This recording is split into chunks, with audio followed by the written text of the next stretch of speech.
একটা shirt pant পরা এক বছর 50-এর এক ভদ্রলোক এসে আমার পা ধরে হঠাৎ কাঁদতে শুরু করলেন। বলে, দাদা চিনতে পারছেন, আপনি আমার হাতে পতাকা দিয়েছিলেন। বলে, কোথায় বাড়ি? আমি প্রথমে চিনতে পারিনি। বলে, আমায় চিনতে পারছেন না? আমি বললাম, কি নাম? নামটা বলছি না, সংখ্যালঘু সমাজের মানুষ। বলে, ওই হাজি সাহেবের কাছে আপনি গিয়েছিলেন, আপনার সঙ্গে ওনার 1 ঘন্টা মিটিং হলো, তারপরে আমরা সবাই বিজেপিতে জয়েন করেছিলাম। 5 জন মিলে আমার বউয়ের উপরে অত্যাচার করেছে। নিজে বলছে, নিজে, আমার স্ত্রীর আজকে এই করুণ অবস্থা, আমি এখানে পড়ে আছি।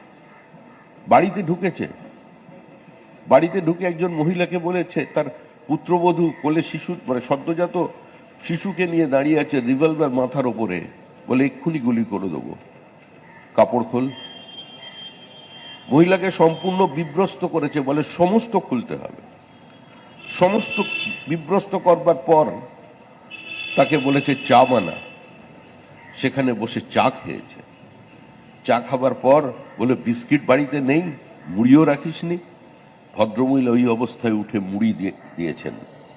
তারা মুড়ি খেয়েছে, চা খেয়েছে, সিগারেট খেয়ে বলে গেছে, জয় শ্রীরাম, বিজেপির পতাকা আর কোনোদিন যদি ধরিস তাহলে আজকে শুধুমাত্র খুলিয়ে ছেড়ে দিতাম, পরে তোর ছেলের বউকেও যা করার করে দিয়ে যাব।